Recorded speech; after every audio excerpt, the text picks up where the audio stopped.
You tell me about yourself. I'm Raquel Bakiran. I'm 23 years old. I'm single. I'm graduate in high school, ma'am. Okay, I have few questions before we start. Why do you want to work as a maid? Because I help my family and finance, ma'am. Why you choose Malaysia when there is a lot of other country? Because it's near from Philippines, ma'am. How are you qualified for this job? I'm hardworking. I'm honest. I'm disciplined, ma'am. May I know what is your education level is? I'm graduate in high school, ma'am. What is your recent working experience? Merchandiser, ma'am. Have you worked abroad before? No, ma'am. Do you have experience of taking care of baby?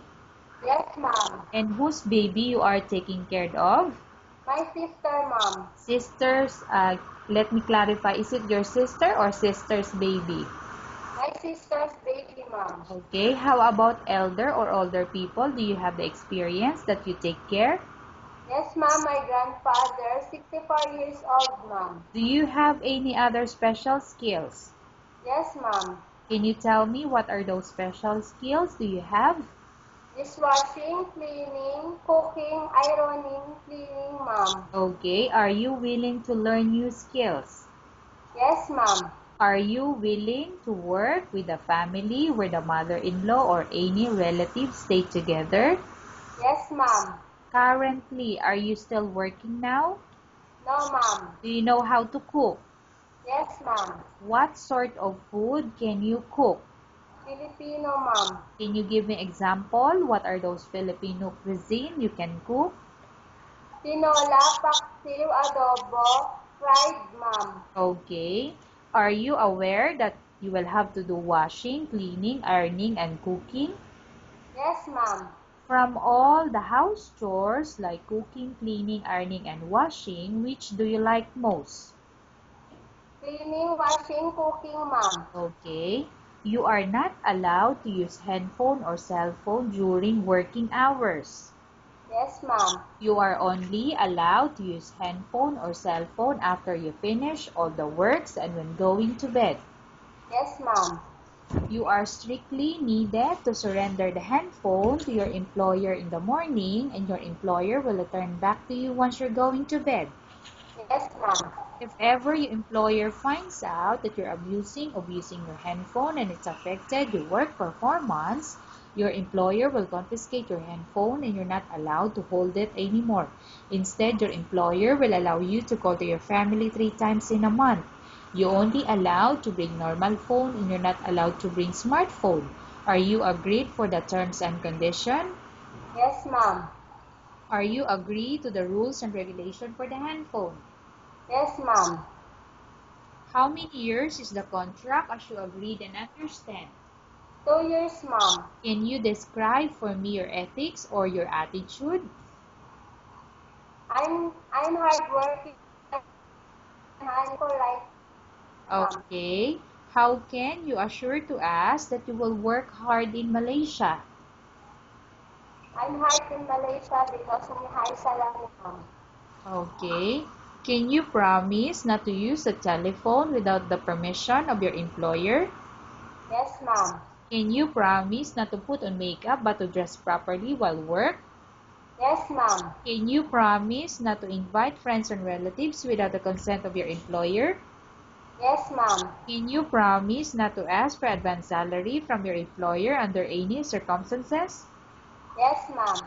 Do you really understand of the rules and regulation of the agency? Yes, ma'am. Do you pay any placement fee for you to come to Malaysia to work as a maid? Yes, ma'am. Okay, I'm going to repeat again the question. Miss Raquel, listen carefully. Do you pay any placement fee for you to come to Malaysia to work as a maid? Do you pay? I know, ma'am. Do you have any history of sickness, example, breast cancer or any other illness? No, ma'am. Do you suffer from any skin diseases, allergy, or physical defect? No, ma'am. Have you suffered from any serious illness? No, ma'am. Do you smoke? No, ma'am. Do you have tattoo in your body? No, ma'am. Do you take any prohibited drugs before? No, ma'am. Have you undergone any operation or surgery? No, ma'am. Are you medically fit? Yes, ma'am. Are you in any medication? No, ma'am. Are you allergic with any food? No, ma'am. Are you prepared to work for the employer of any race? Yes, ma'am. Are you prepared to eat the type of food taken or given by your employer? Yes, ma'am. Are you afraid of being left alone in the house? No, ma'am. Are you afraid of dogs or other pets? No, ma'am. Can you promise to work according to instruction from your employer? Yes, ma'am. Do you have any immediate family working in Malaysia? No, ma'am. Okay, Miss Raquel, we have finished our question section. Let's go to case study. I have a case study for you and I want you to answer me truthfully. Upon Yes. arrival in Malaysia within 6 months, if ever any of your family members pass away, what will you do? Will you continue to work till finish your contract or you will go back? I continue my I continue my work and finish my contract, ma'am. Okay, tell us about yourself and why do you want to work in Malaysia as domestic helper?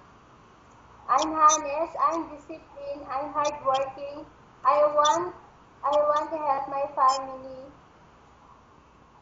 and finance, ma'am. Okay, Miss Raquel, what do you want to tell to your employer who's watching your video?